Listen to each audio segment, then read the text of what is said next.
Jesus foretells the future. As Jesus was leaving the temple grounds, his disciples pointed out to him the various temple buildings. But he told them, "Do you see all these buildings?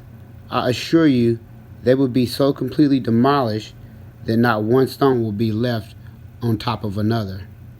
Later, Jesus sat on the slope of Mount Olives, and his disciples came to ask him privately, "When will all this take place? And will there be any sign ahead of your signal to return in the end of the world?" Jesus told them, "Don't let anyone mislead you, for many will come in my name, saying, 'I am the Messiah.'" There have been men, many of them, who claim to be a new Messiah. One in the faraway Philippines who has amassed a flock, he says, numbers in the millions. Jesus Christ is returned, but only this time in Brazil.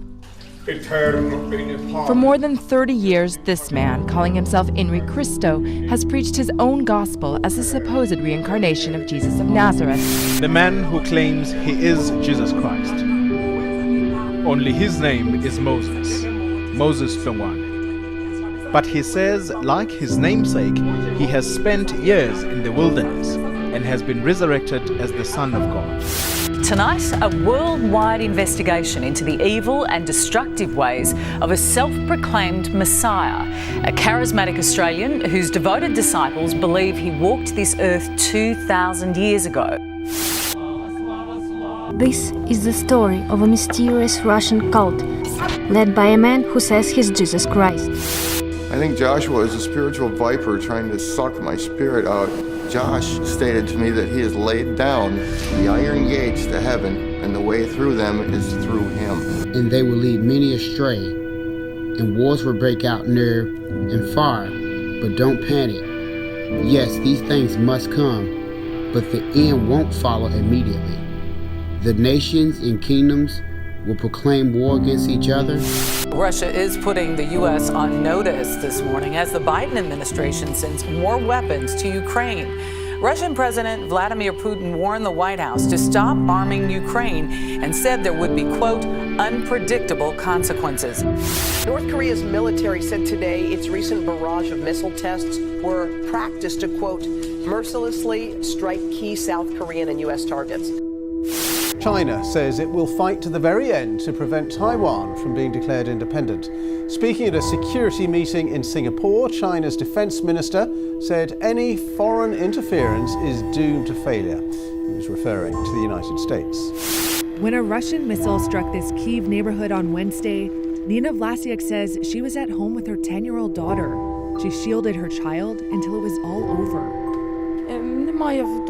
What do I do next, she asks. She says there's no power, heating, or water to her home, which has been severely damaged in the blast. And there will be famines and earthquakes in many parts of the world. The dire emergency in East Africa, the drought there exacerbating the hunger crisis. As many as 20 million people could be starving by the middle of this year. Tonight, a race against time in Indonesia. Crews rushing to find more than 150 people who are still missing, following a magnitude 5.6 earthquake. It's mealtime in the nation of Yemen, but Ghalib al-Najjar isn't eating so that his children have enough food. He says he and his family live like ants or fish. We eat what we can find. Experts warn that in the months ahead, food is going to be harder to find in many more nations. Rescue teams are searching for hundreds of people left stranded or feared missing a day after a strong earthquake hit southwestern China. But all of this will only be the beginning of the horrors to come. Then you will be arrested, persecuted, and killed. You will be hated all over the world because of your allegiance to me. Christianity is the most persecuted religion all around the world. Christians are being tortured, killed, executed, arrested for no crime at all, just for having the Christian faith. And we're seeing this everywhere we look, but most especially in Islamic countries. Well, imagine seeing your husband, brother, or father brutally killed by religious fanatics. That's what happened to many families when ISIS executed 21 Egyptian Christians in February. And many will turn away from me.